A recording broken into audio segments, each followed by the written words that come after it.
هشدار حیاتی، جان و زیباییتون در خطره. سلامتی و زیباییتون چقدر براتون مهمه؟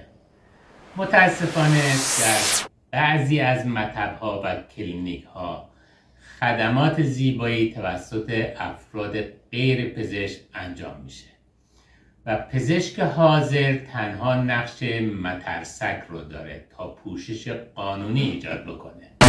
به عنوان نمونه متن یک آگهی استخدام پزشک در دیوار اینه: با سلام به یک پزشک خانم جهت کار در کلینیک زیبایی نیازمندیم. شرایط کار: در کلینیک شخص دیگری کار انجام می‌دهد.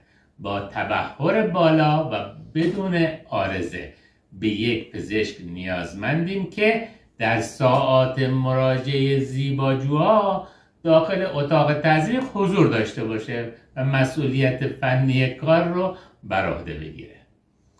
بنابراین برای حفظ ایمنی خودتون قبل از هر خدمتی بدون تعارف شماره نظام پزشکی فرد انجام دهنده رو بخواید و در سایت نظام پزشکی قسمت جستجوی پزشک شماره رو وارد بکنید تا عکس و تاییدیه پزشک بودنش رو به شما نشون بده.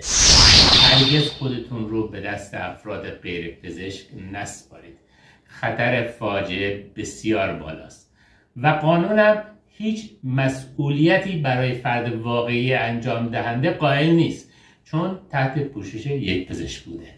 و اما مژده عالی اینه که من دکتر علی برهانی با شماره نظام پزشکی 44838 تصمیم گرفتم اون 50% که افراد متخلف به عنوان سهم پزشک مترسک به پزشک میدن تا مسئولیت قانونی رو بر عهده بگیره، به جاش این مبلغ رو به عنوان تخفیف به شما مراجعین عزیز تقدیم کنم.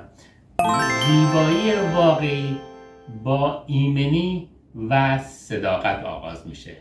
حالا نوبت شماست.